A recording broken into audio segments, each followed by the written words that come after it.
Welcome back to this weekend's edition of This Week in Agribusiness. One thing we like about being able to host this show is the opportunity to visit with friends, people we've known for quite some time. There's one in the studio this weekend. We welcome Steve Pitstick, who is chair of the Illinois Soybean Association. Yes, Max, thanks for having me on. It was a long drive to get here. Yeah, you farm within about 2 miles of our studio We here, do. I think. That's kind of the eastern edge of our area that we cover. In a metropolitan area, and it gets even more interesting all the time, I suppose, for those of you, and that's an increasing segment of the ag community, those who farm in and around big cities.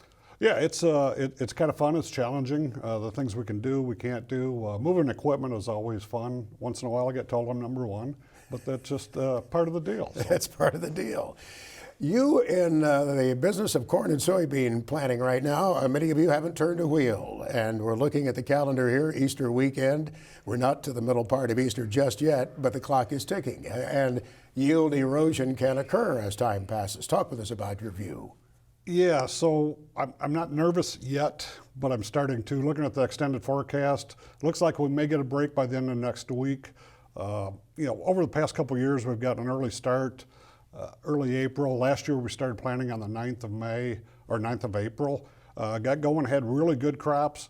Setting this planting date back, yeah, the rest of the summer has a lot to tell to the final story, but just not sure if we're off to a good start. We'll see. It's a good start is crucial, isn't it? Yeah, exactly. I'd like to have the corn and beans come up in a week. Sometimes we've gone 3-4 weeks planting early. This year we may be delayed planting and it comes up very quick. So we'll just see where it goes. Soybeans earlier for many, many growers. They've changed the routine a little bit, and it's paying off for them. Yeah. We started our own operation, started planting soybeans early in 2012, 2013. It's something that we found just gives more days to that plant to put on more pods and more yield.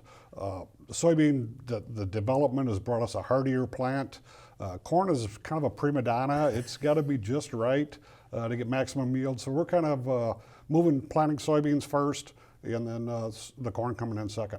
When you take a look at the economics, with the cost of production being what they are, that break-even price is quite elevated for both corn and beans, but fortunately, commodity prices are too. Yeah, it works exactly. right now, doesn't it? Yeah, today it works very well. Not knowing what the summer may bring, what prices will be. We're always looking for a potential black swan that we didn't see coming that could disrupt those prices. But things look really good now. Our own operation, we got a lot of things bought last summer, last fall. We're sitting in a pretty good shape. After last Friday's crop report, intended planting acres, we may be shifting some soybean acres back to corn. Just depends on the weather, depends on a lot of things. 2023, it's a little scary, isn't it? Yeah, much more scary 2023. We've got most of our fertilizer for 2022 in place. Just not sure what the logistics will be for 2023, what the cost, all the costs are going to go up, rent's going to go up, land prices have gone up, machinery availability. 2022 I feel pretty good about, but 23 I'm nervous. Your website for your association provides some real good guidance to your growers, as many associations do, but especially I want to call attention to yours. Yes, we've got a fantastic agronomy team that we've built, working on a lot of things with farmers on no-till, cover crops, things like that.